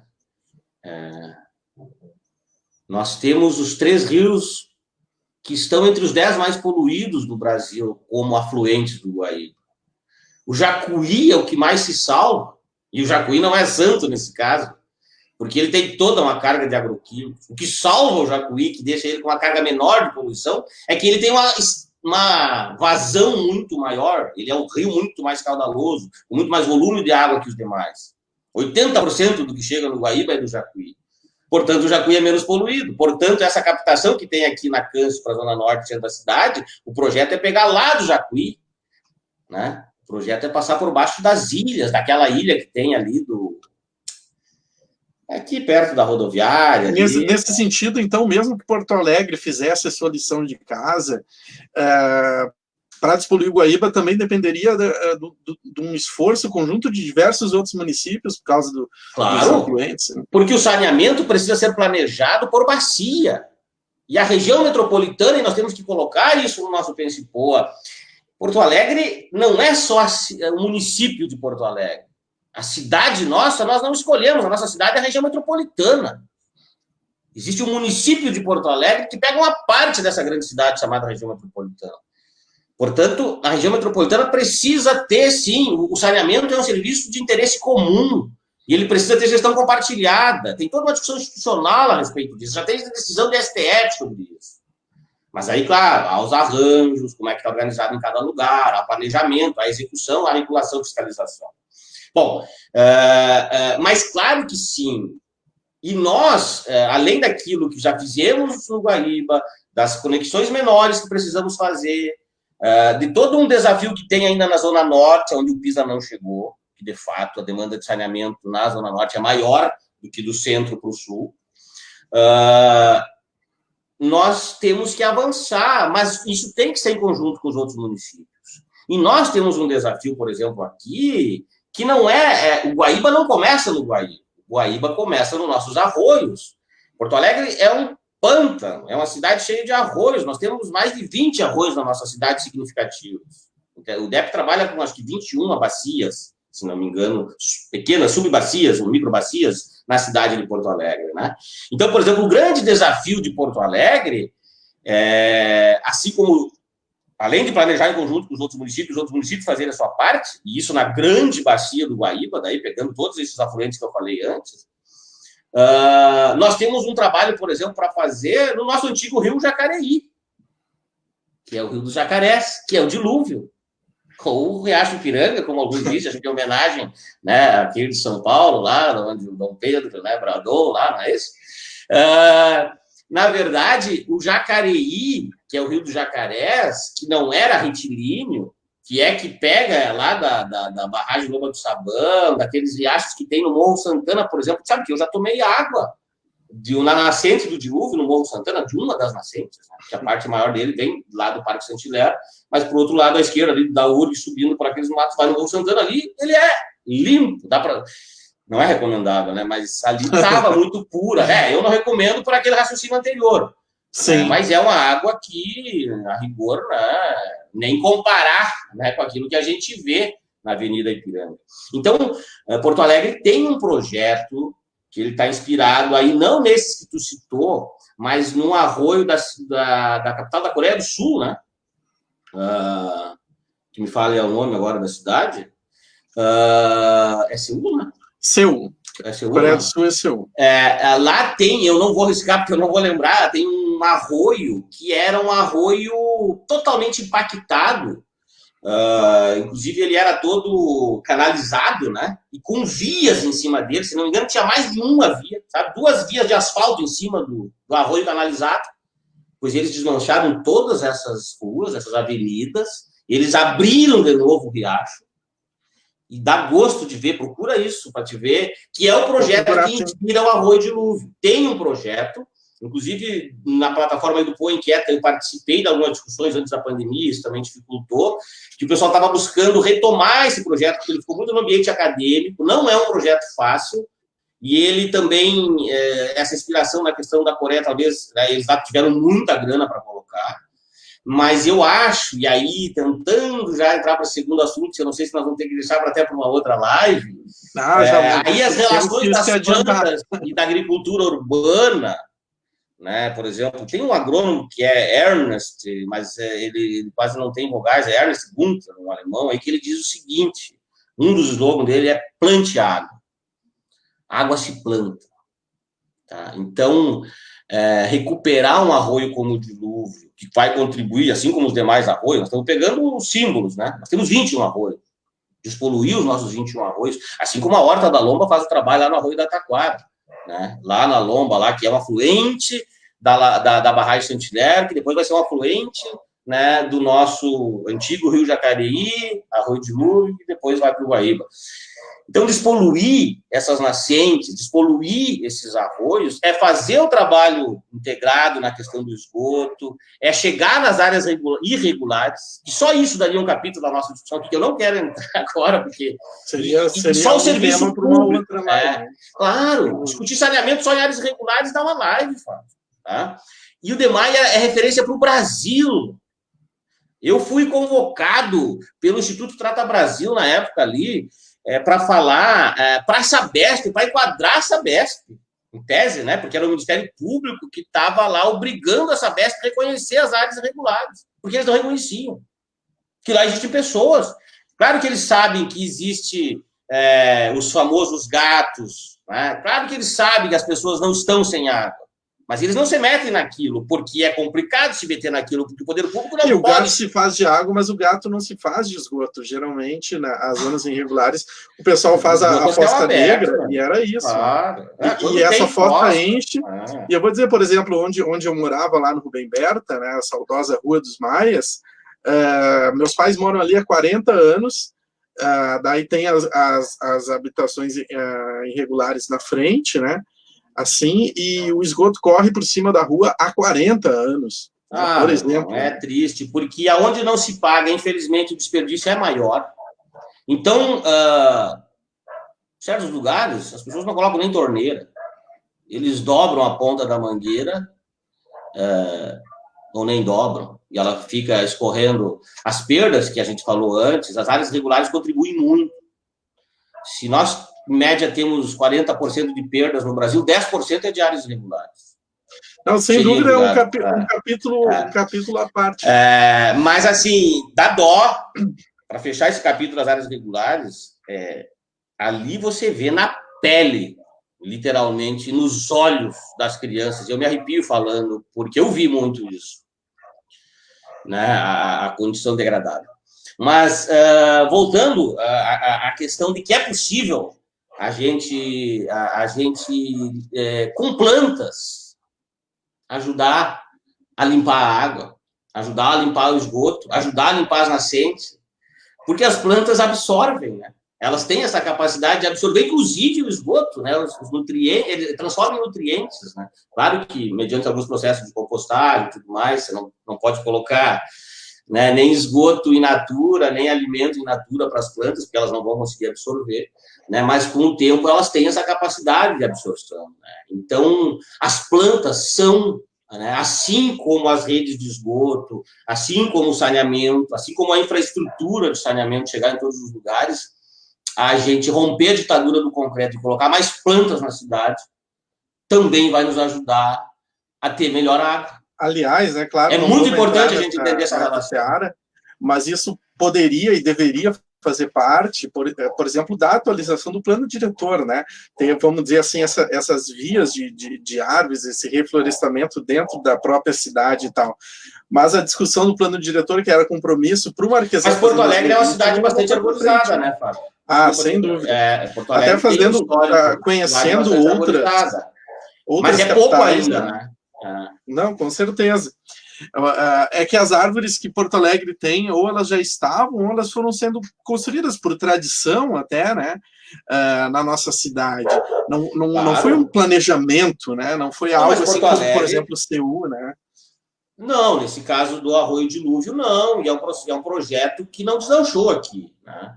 Embora o DEMAI teve muitas ações, né? Todo o Arroio Dilúvio, ele está, como a gente diz, interceptado, né? Tem coletores ali de esgoto. Não precisava chegar esgoto. Chega muito, né? E chega, quando tem a chuva, é assustador. Porque, de fato, o esgoto, as pessoas têm até o constrangimento de tratar. Além de ser tema técnico complexo, que nunca foi discutido abertamente, tem a ver com as nossas vergonhas, né? Históricas, né? Tipo assim como a questão sexual causou vergonha historicamente, a questão dos nossos dejetos, né? Dos nossos resíduos, não são tranquilos de serem discutidos. Então, as pessoas não querem saber, muitas vezes, isso. Além da água, digamos assim, bom, tem que estar na minha torneira. Se não me der, nem o básico, né? Mas não quero saber. Bom, mesma coisa. Vou puxar a descarga, se está saindo, se não volta, né? Não me causa problema, tá bem. Mas para onde está indo, né?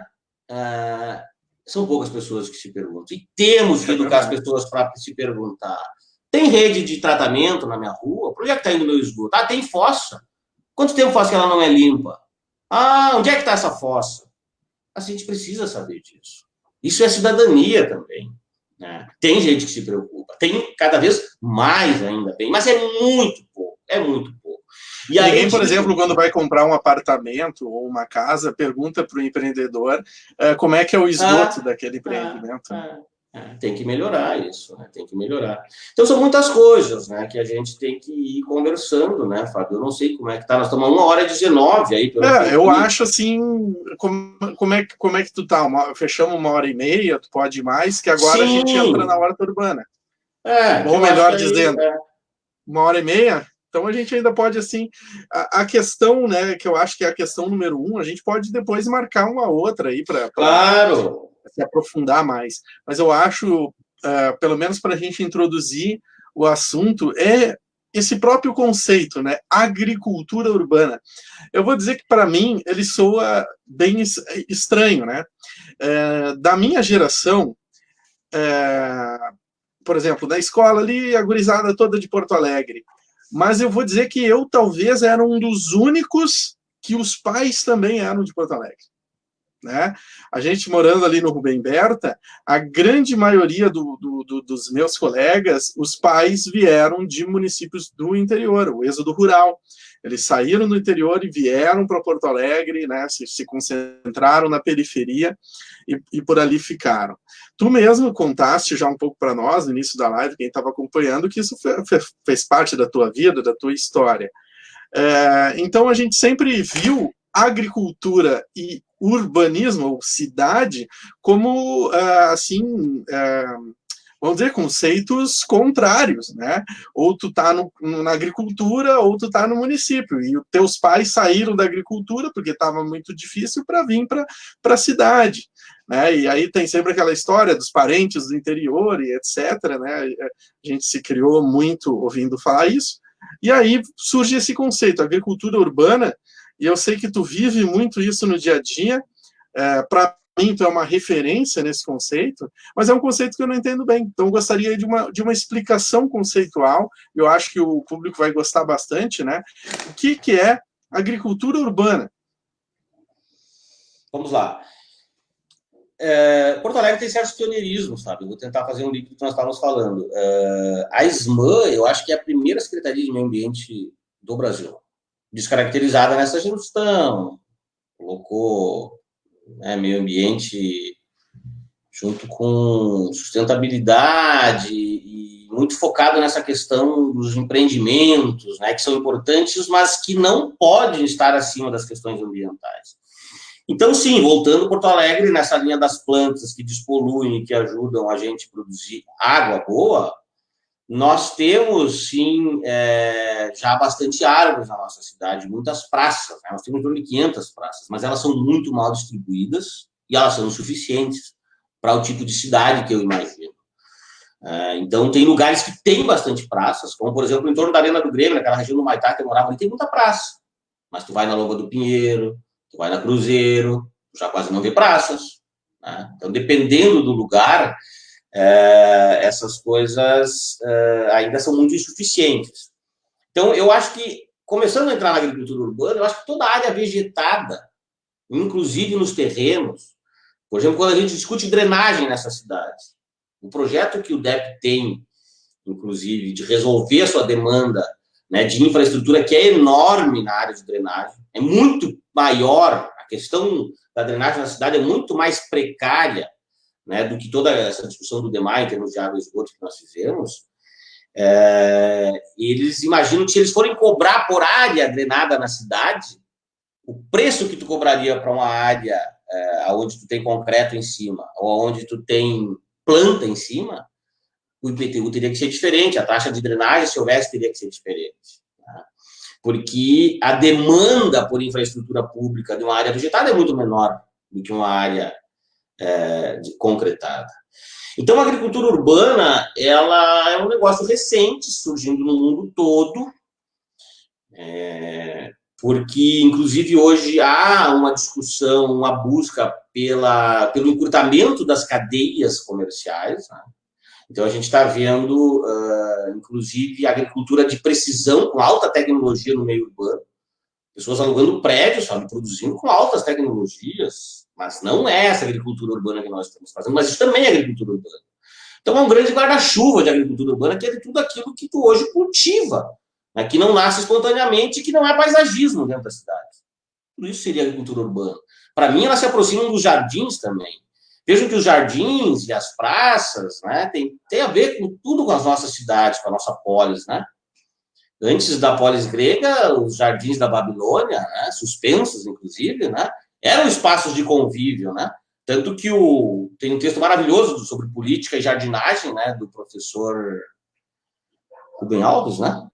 Que faleceu há pouco tempo, que é fantástico, né? Que ele faz essa relação com os jardins como espaços públicos, né? Que depois derivaram para as praças. Então, a agricultura urbana tem tudo a ver com esse cultivo no espaço que disputa com o concreto, com o espaço que tu chamou do urbano, que era o antagonismo. Eu que venho da realidade rural, nós aprendemos, e meus pais continuam lá, viu? Nós aprendemos que era feio, que as atividades do mundo rural não eram bem-vindas na cidade, que o limpo era urbano, né? Porque a terra tinha o conceito de sujo, né? E o agricultor, com as suas mãos calejadas e tudo mais, é um tipo que era estranho à cidade e sempre tinha vergonha de ser esculachado, né? De ser tido pelo mais urbano. Também tem a ver com a civilização, né? A urbanidade, o urbanismo, né? E que o rural seria mais selvagem por estar mais próximo do mato, né? Então a agricultura urbana é um resgate disso e uma reinversão de tudo isso, né? Só que a nossa agricultura urbana, ela se aproxima da agroecologia, ela está no conceito das hortas urbanas, das hortas jardins, né? Ela se aproxima desse conceito mais ligado, por exemplo, ao resgate dos nossos ancestrais, da nossa ancestralidade, dos nossos nativos. Quem é que mantém esses patrimônios? Quem é que mantém banco genético hoje de sementes? São essas experiências de horta, são quilombolas, né? São indígenas, eventualmente. E quando tu fala em plantas alimentícias não convencionais, que é uma febre recente nesse mundo, positiva, né, onde a gente começa a retomar, a comer alimentos que os nossos pais, nossos avós comiam para fora, que depois foram esquecidos, que foram considerados insos pela agricultura tradicional, e que tu descobre hoje que eles são muito mais nutritivos, que eles são muito mais resistentes, que eles vêm no espaço urbano. Então, nós estamos começando a falar da agricultura urbana que a gente tem vivido, que tem avançado na legislação, que tem avançado no mundo inteiro, porque a agricultura urbana, ela tem algumas características. Ela não tem, primeiro, aquela funcionalidade quase que exclusiva da agricultura tradicional, que é comercial, né? Que é a produção de alimento. Não, uma das coisas que caracteriza a agricultura urbana é a multifuncionalidade. É como seria o novo rural, como foi aqui o Lamir, em determinado momento que ele foi decretado rural urbano, que teve teoria sobre isso. Na agronomia se discutia muito, que era o rural com infraestrutura, né, que não era só para produzir. Então, a agricultura urbana também entra um pouco nesse conceito, né, de que, na verdade, nós estamos fazendo integrações aí, né? E resgatando um pouco das nossas origens. Mas esse conceito da multifuncionalidade, ele é encantador, porque, na verdade, nós temos ali... O que nós estamos discutindo dentro de uma horta urbana, como é a horta da Lomba do Pinheiro, que a gente sempre faz referência, porque ela é, sim, uma grande referência para todo o movimento que cresce da agricultura urbana na cidade de Porto Alegre. E por isso que, muito mais do que eu que tu falou, embora eu acompanhe desde o início dessa fase da horta, a Lourdes da Lomba, que é a nossa amiga, que tu conhece, ela, sim, né, é quase que um estereótipo desse movimento todo que está surgindo, né? Ela é a cara disso, né, na sua espontaneidade, porque ela vem lá das origens, né? Citaste muito bem, mando um abraço, um salve para a Lourdes aí, parabéns pelo trabalho, né? Simplesmente fantástico. Mas dentro de uma horta, a questão da multifuncionalidade, ela está, por exemplo, a questão da terapia ocupacional. E esse é um dos grandes focos do crescimento atual da agricultura urbana. E aí eu falo, inclusive, das hortas caseiras que estão crescendo muito nesse momento. Tipo, assim como tem animal... inclusive, tem até dentro de um apartamento, né? Sim, ó, ali atrás, ó, aqui tem um pé de tomate ali atrás, ó, tá vendo? Ó, ali é um tomate, ó. Lá, aquela outra enfeite ali, ó, é cordão de frade. É uma punk que vem lá da horta, que é só a parte da flor dela, né? Então, mas aquela ali é seca. Tá crescendo muito por questão de terapia, né? Cuidar da planta, cuidar do próprio alimento, produzir o seu próprio alimento, preparar o seu alimento, conhecer a trajetória dele, produzir um alimento sadio, isso é terapêutico, mas aí nós já estamos discutindo segurança alimentar.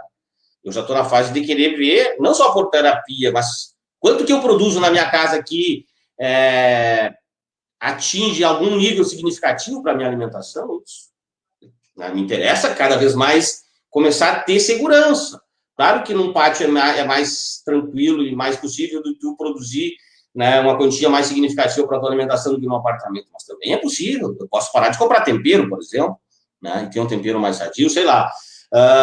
Então, eu estou daí além da terapia, estou discutindo segurança alimentar, alimento saudável, eu tenho a pedagogia com as crianças, porque se a minha geração tem um pé na colônia, ou os pais, né, tem uma geração que está muito afastada disso. Então, eu vejo muitos pais querendo também ensinar para os seus filhos. Aí já vê a questão pedagógica, aí desenvolve as hortas escolares, que eu sei que queria discutir.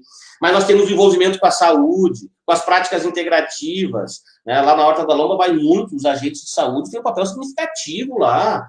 Né? O pessoal das pastoral da saúde, né? A fitoterapia, mas aí já vai o pessoal do reiki, vai o pessoal da massagem. Aí nós estamos discutindo homeopatia, nós estamos discutindo acupuntura, tudo isso está no SUS hoje. Então, eu estou para toda uma parte de, especialmente, prevenção. Mas veja bem, Alexandre, olha só o que tu está trazendo, né?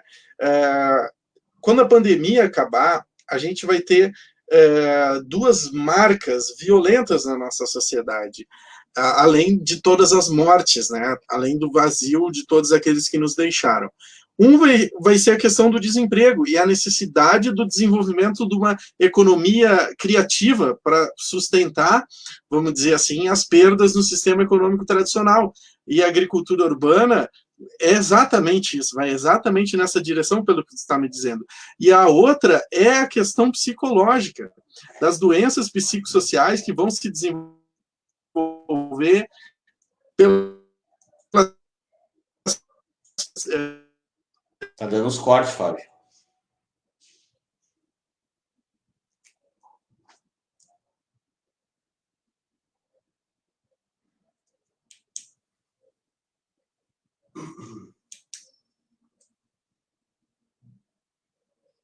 Bueno, não sei se estão me ouvindo, mas o meu amigo Fábio parece que está com algum problema de conexão.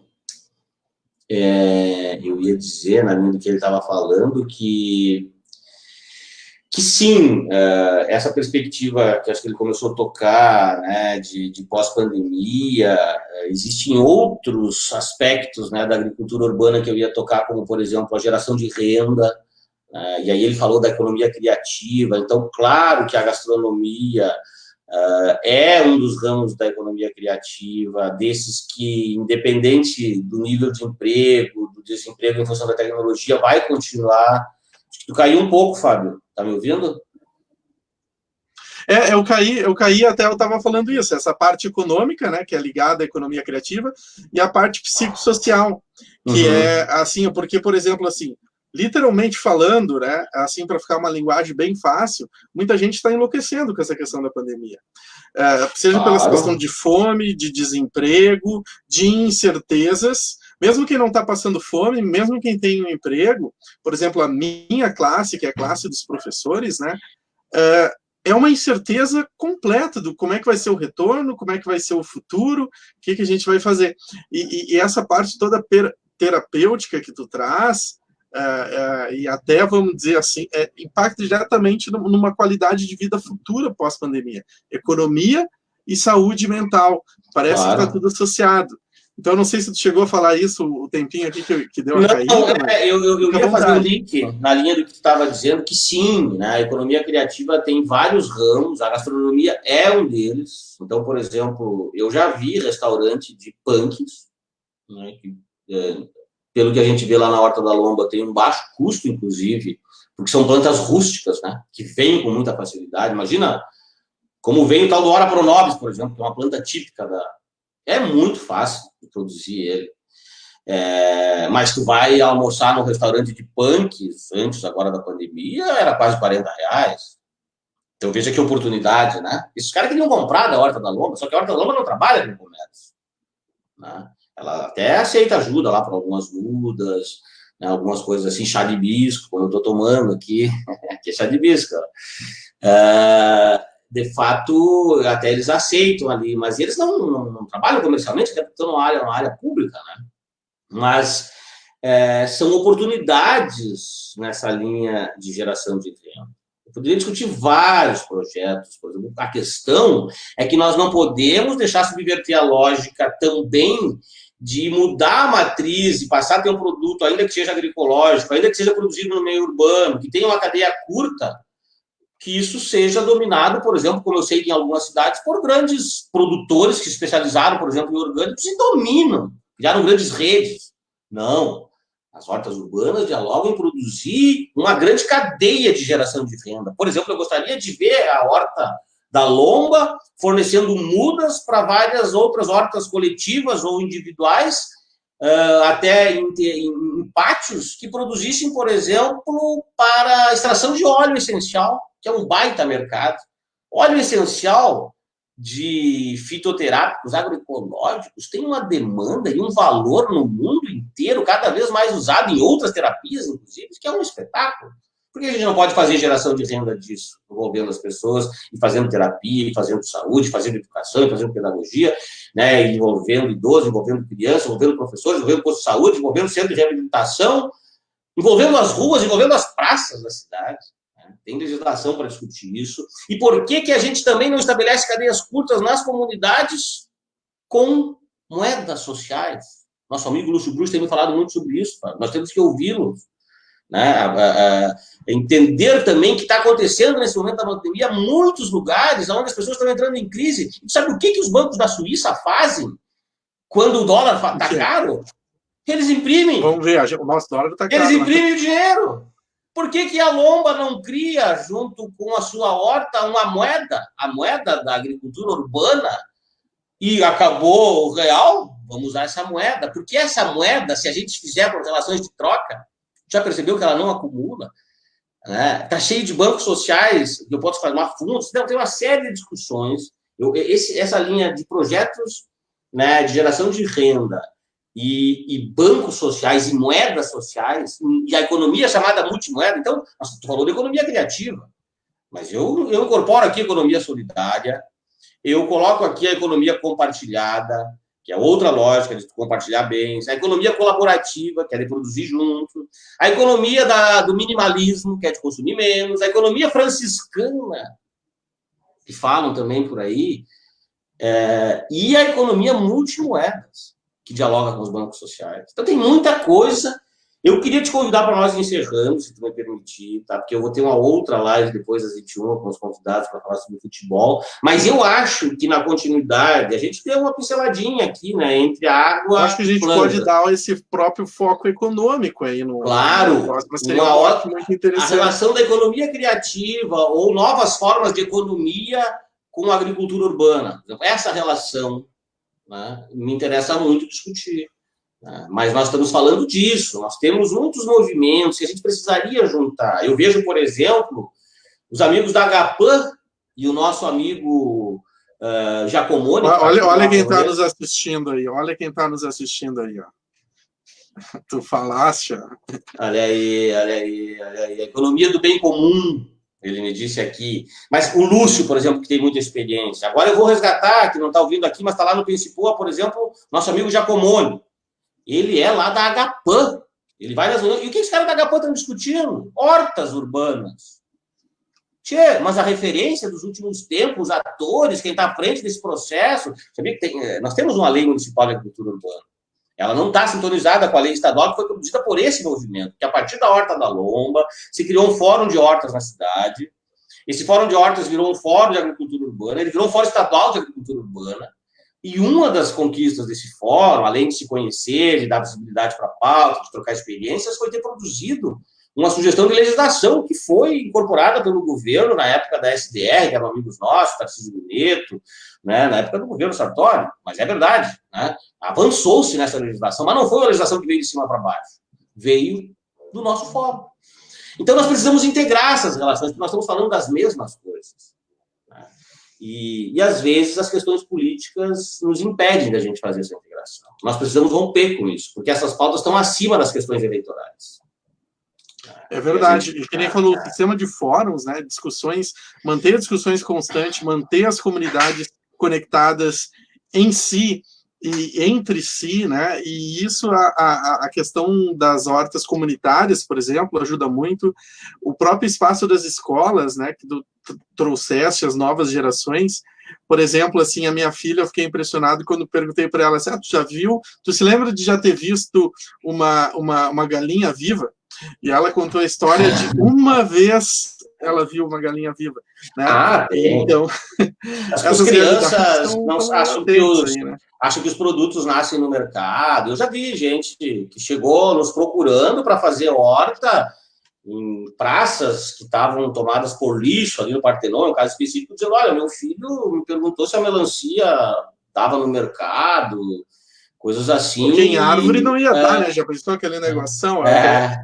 O raciocínio da mas tu sabe que tem as pequenininhas, e quadrada, inclusive, né? Agora tem melancia que tu produz pequenininha, que não é tão saborosa, e que os caras colocam numa caixa, coitada da melancia, fica ali. Não, é para mandar pro avião, porque o japonês, ele adora melancia. Mas aí essas questões da agronomia, tu planta a melancia no Japão, ela nasce amarela e sem gosto. E aí eles compram de avião daqui, né? A agronomia é pródiga em inventar essas coisas, e os genes, manipular e tal, e melhorar, mas isso é contra a natureza. Né? Tanto é que na agricultura orgânica tu vê que se tu pegar uma cenoura pequenininha, ela vai ter muito mais sabor do que aquela enorme, bonita, que tu vê no mercado, que salta aos olhos, que é brilhosa.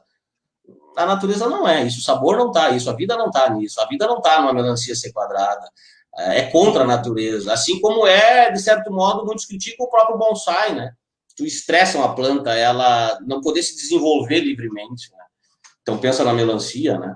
Mas enfim, a gente teria muito para debater, né, meu amigo?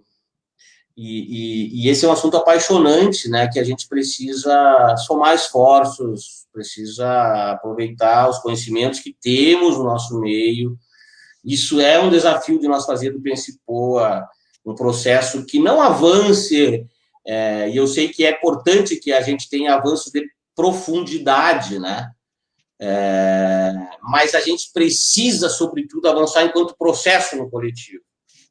Eu prefiro, às vezes, demorar mais e avançar menos, mas que o coletivo avance. Então, esse é um desafio que está posto para nós no Pense-Poa, mas eu sei que nós temos já um bom caminho e muita coisa interessante pela frente, né? Como é que a gente olha essa coisa de uma forma holística? Qual é a relação, por exemplo, disso tudo que nós estamos falando com o planejamento urbano? Né? A próprio conceito de horta, às vezes, ele não fica muito adequado. Por exemplo, a Horta da Lomba do Pinheiro não é simplesmente uma horta. As pessoas vão lá achando que vão encontrar uma horta. Não, estamos falando do seguinte, tá? Lá existe uma área de 4 hectares, tá? Ela é uma área hoje que está gravada no plano diretor como área de proteção natural. Foi uma conquista da horta, porque ela não estava gravada dessa forma, queriam fazer rua lá para passar por dentro da horta. Ela tem em torno de 13 hectares de mato, trilhas, próximo da nascente do Arroio Taquara, e ela tem em torno de meio hectare cultivado num conceito de agrofloresta. E ela tem uma antiga brizoleta, que era uma escola de madeira, aquelas tábuas horizontais, para quem conheceu, lá da Lomba. Aí numa das escolas que eu trabalho tem umas brisoletas, embora desativada, largada assim lá atrás. E essa brisoleta depois virou sede do Conselho Tutelar e hoje é a cozinha comunitária da Lomba, da Horta da Lomba. Então a Horta da Lomba, que a gente chama de horta comunitária, ela é muito mais um centro demonstrativo, um centro de referência, um centro de radiador. Hortas que surgiram em vários lugares, recuperando áreas degradadas, né? Hortas em escolas, a relação com a saúde, o Grupo Hospitalar Conceição, a gente foi convidado lá para discutir a questão da saúde, isso antes da pandemia, né? Os problemas das doenças respiratórias no inverno, que as crianças ficam resistentes aos remédios convencionais, para introduzir... Então, o que nós precisamos é integrar essas iniciativas, né? Essas hortas, esses centros de referências como a Horta da Lomba, vamos falar que a gente possa ter outras, porque elas servem para inspirar as pessoas para produzirem em casa, para produzirem outras hortas em espaços menores, para levar muda, para trocar, aquilo é um banco genético. A lógica é que nem das nossas mães. A minha mãe, quando ia na vizinha, ela via uma muda de uma folhagem, ou de um tempero, ou de uma verdura, que ela não tinha em casa, ela dizia, ô, comadre, ô, meu compadre, você pode me fornecer uma muda? Aí depois ela vinha e trazia uma muda. É assim que a Horta da Lomba hoje, que começou há 10 anos atrás, tem em torno de 700 espécies, que se renovam anualmente. É uma biblioteca genética, né? É um banco genético. E tu sabe onde é que está na mão o banco genético das espécies, especialmente aquelas que têm maior valor comercial no nosso mundo? Está nas mãos das grandes multinacionais produtoras de sementes. É verdade. E é um mercado bilionário. E nas mãos, claro, porque se eu produzo um milho híbrido ou um milho transgênico, uma semente, eu vendo e ganho dinheiro e fica estéril na segunda geração, como é assim? O negócio são planejados assim, em grande escala, para produzir o nosso alimento na agronomia.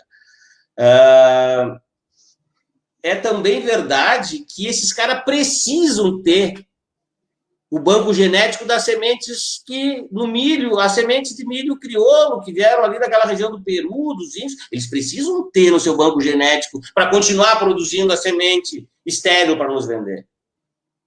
Quem é que tem algum grau de banco genético para competir com esses caras? Quilombolas, indígenas, associações agroecológicas, as hortas da lomba da vida por aí, que a gente sabe, os centros de agroecologia demonstrativos que tem por aí, que reuniram por essas iniciativas. Nós não podemos, isso é vida. Quanto menos a gente tem a propriedade das sementes, nós perdemos a relação com a vida, né? E controlar sementes é controlar a vida. Não, e futuro e tudo, e educação. E aí vem várias lembranças. Eu visitei um quilombo, né, no ano retrasado, e eu me lembro que daí minha filha comeu um mingau de milho, e ela, nossa, eu detesto milho, mas esse aqui é muito saboroso. Obviamente era um milho crioulo, né, e era uma experiência completamente diferente, não só para ela, que tinha 7 anos, né, mas para mim também. É isso aí, Elisandro. Mas é o merchandising aqui, que nem um amigo meu das lives faz do nosso co-irmão, aí eu vou aproveitar, né, tia? Eu acho que foi uma grande honra, uma grande satisfação. A minha esposa, ela mandou também que já conheceu a horta lá da Lomba, ela que trabalha ali na Mapa, né? É simplesmente fantástico. E assim, Elisandro, vamos ter que marcar outras lives. Eu acho que a gente já fica com esse foco que é justamente a parte da economia. Já reparou que eu gosto de live suja, Fábio? Horta comunitária. Eu gosto de live suja, eu gosto de fazer multistream, botar várias pessoas na tela, eu gosto de abrir o link, já me dei mal.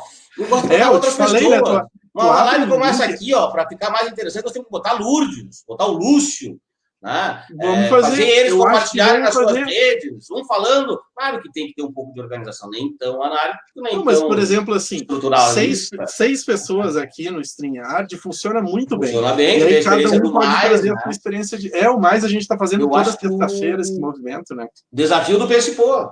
Vamos fazer sessões como as nossas. Esse é o próximo passo a partir do site que nós vamos lançar. Fazer conversas coletivas.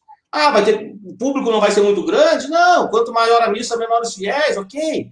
Mas vamos tentar esse objetivo, vamos tentar envolver toda essa experiência que nós temos no nosso entorno, que é rica, né? E vamos tentar avançar junto nesses conceitos. Nós temos muita coisa para transmitir para o outro, tenho certeza disso. E elas ficam registradas, eventualmente alguém vai lá, nós mesmos podemos... Porque quem tem acúmulo para dizer em determinada área... Se fica gravado, depois a gente pode consultar, meu amigo. Então, eu acho que a gente deve fazer mais. Vamos tentar fazer essas lives no ambiente da plataforma que a gente está construindo para o PlayStation e que devemos logo... Eu vi que o Fábio Fleck está comentando, ele que é aí o nosso piloto tecnológico dessa questão aí, né? Mas a gente está apostando bastante, mas a plataforma não existe, melhor que seja, se nós não nos motivarmos para fazer isso juntos, envolvendo mais pessoas. Até isso é rede, né, Lisandro? Por exemplo, assim, eu tenho minha rede, tu tem minha rede, o Lúcio tem a rede dele, o Copinaré, o Fleck. Agora, no momento que dispara para todas, explode. E eu vou te dizer assim, fazer acompanhamento, né? Mesmo agora, 1h48, a gente tem 11 pessoas conectadas fixas aqui com a gente manteve uma média de 17, 18, e as visualizações gerais, eu tenho que ver depois. O que é visualização? Isso aí é até para explicar para ti, eu que já estou mais nesse meio. Só é visualização, tá? Quem assistiu pelo menos 1 minuto do vídeo com áudio. Daí entra como visualização. Alcance é quem só passou ali pelo vídeo um segundinho. Na timeline, né? Tu já notou que tem alcance e visualização, né? Então tem essa diferença.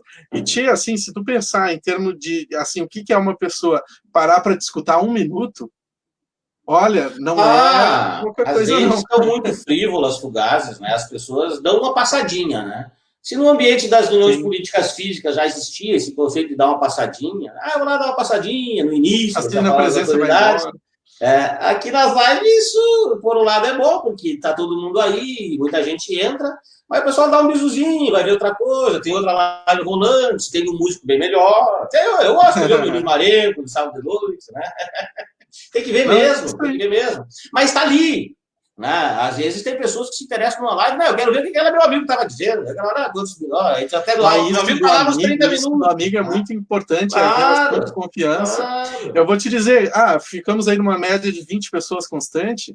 Eu acho que a gente tem muito amigo em comum, né? A gente já se conhece aí há 10 anos, a gente tem muito eu tô com outra live também, eu não carreguei na divulgação nas minhas hoje, tu viu que eu fui mais discreto, compartilhei e tal, mas... E daí acaba que a gente tem os meus amigos, os seus amigos, o público se junta, por isso que o termo é collab, tá? Aí, esses collabs que tu junta... Colaborativa, a economia colaborativa. Total. No caso, nós aqui fazemos um trabalho mais de conscientização, né? Mas quem trabalha profissionalmente ganha bastante. Tem gente que ganha muito dinheiro com as lives. Daí tu faz um collab com um outro cara ali que faz muito dinheiro e aquela live ali se torna um empreendimento. Né? Isso é economia criativa também. Eu acho que vamos focar a próxima live em economia criativa, né? E agradecer a todo mundo que assistiu, curtiu, e faça isso, quem ainda não curtiu, curte, compartilha, que isso dá uma coisa chamada indexação para mais pessoas assistirem, né? E conheçam também as redes aí do Antônio Lisandro, e quem veio pelo Antônio Lisandro, conheça as redes Filosofia Hoje, do professor e filósofo Fábio Goulart. Certo, pessoal? Obrigado, meu irmão. Valeu mesmo. Um abraço, obrigado, valeu. Obrigado. Até a próxima, Lisandro. Vamos marcar, vamos avisar aí todo mundo da próxima. Com certeza, com satisfação. Um abraço, meu irmão. Outro. Tchau, tchau. Tchau, tchau.